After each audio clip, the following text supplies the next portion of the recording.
I thought you were waiting, Ornaith. You had a whole story about how dangerous storms like this can be. I just thought I could at least tend to his wounds.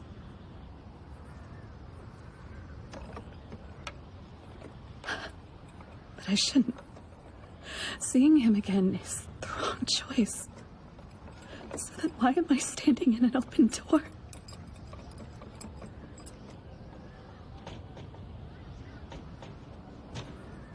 I've been where you are. A long time ago, I too was patiently waiting for a storm to pass. I was still in charge of the farm back in those days. Kettle was in love with a girl from our village, and she with him. But one day the girl caught the eye of a man named Ebba, and he also fell in love with her. He was from a nearby village, and he'd been growing in wealth and power. Eventually I was forced to make a very painful decision. Kettle was ready and eager to fight and protect his love from the man who would take her for his own. But at the time, we were still weak, especially compared to Ebba. A lot of people were scared at how powerful he'd become. They thought he'd wipe us out if we stood up to him.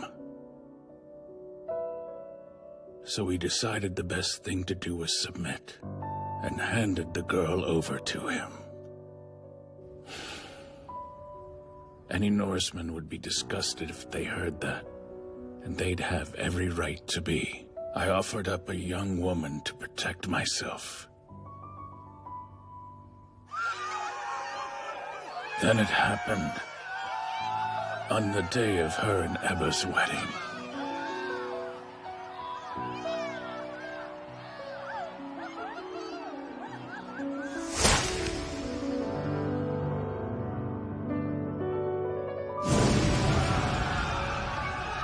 It was the work of a man who envied Ebba and resented him for his vast wealth and power.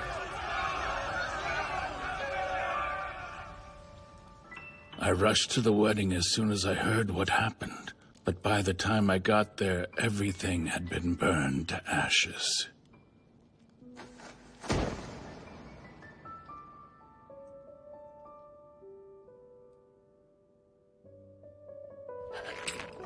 Why?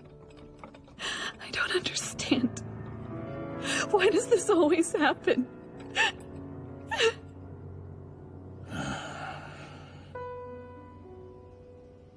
The only thing I can say is this. Even if you can stand aside and wait for the storm to pass, it doesn't mean you can escape the scars it will leave behind.